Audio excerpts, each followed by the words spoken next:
د زابل ولایت د امنیه قمندانۍ مسؤلین وایي د یوې 30 کسیزې قطعې له جوړېدو څخه خبر ورکوي.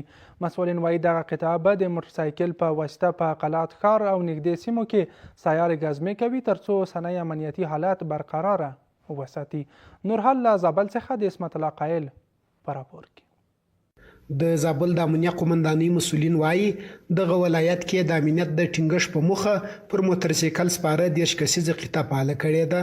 د مسؤلینو په خبره دغه کتاب په ټولو تجهیزاتو سمبال ده او د قلات ښار په ګډون به په ځینو نورو سیمو کې هم فعالیت کوي.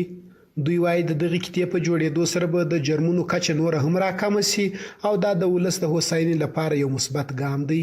دا کتاب د ښار او د ښار سره باندې کم اطراف چې دي نو په دغه کې به ګرځنده ګزمه ولري چې د خلکو امنیت لا ښه ټینګ سي او د جرمونو مخنیوی لا ښه وسي.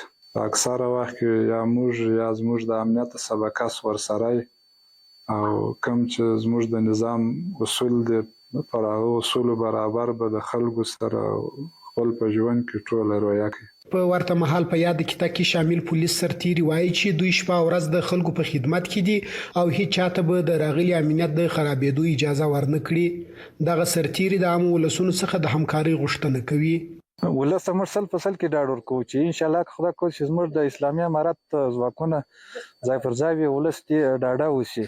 موږ شپه او ورځ د ولس په خدمت کې خپل ځانونه ستړي کړي. له ولس مو غوښتنه دا ده چې هر وخت خپل امنیتي ځواکونه په بغل کې ودرېږي او هر وخت چې کوم ځای داسې ناوړه کس او ناوړه اشخاص لیدل کېږي باید موږ ته معلومات راکړي. ولس باید موږ سره په هر برخه کې موږ سره کومک وکړي، موږ سره همکاري وکړي. یو شکمن کس موږ ته په مخه راکړي، په لاس راکړي دا شکمن سړی دی. موږ له اوس خپلې پوښتنې وکړو، خپل امرونو ته بیا راولو. د یادونې وړ ده چې اوس د زابل ولایت د امنیه قمندانۍ سرتیري د پخوا په پرتله مسلکي سوي او خلک یې له چلند څخه خوښ دي.